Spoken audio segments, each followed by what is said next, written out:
என் அன்பு பிள்ளையே, நாம் மிகவும் எதிர்பார்த்த காரியங்கள், வேலை, கல்வி, திருமணம் மற்றும் பல இவைகள் தடைபட்டோ நடக்காமலோ போகலாம்.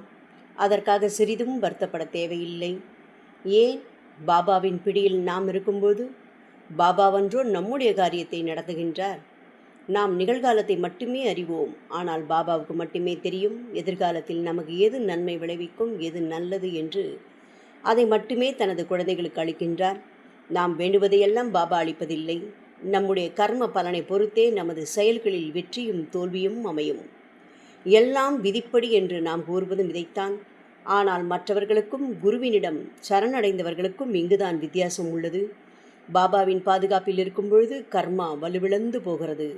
ஒன்றை எப்பொழுதும் நினைவில் கொள்ளுங்கள், உங்களுடைய காரியங்கள் பாபாவின் அருளால் சரியான நேரத்தில் கச்சிதமாக நல்லபடியாக நடக்கும். பாபாவே கூறியிருக்கிறார், இதோ பார், உனக்கு நடப்பவையெல்லாம் மறைந்து வேலை செய்யும் கர்ம வினைகளின் வானளாவிய ஓட்டமே. நான் செய்பவனும் அல்லேன், செய்ய வைப்பவனும் அல்லேன் என்பதை உறுதியாக அறிந்து கொள். ஆனாலும் செய்யக்கூடிய சக்தி என் வாயிற்படியில் படுத்து கிடக்கிறது.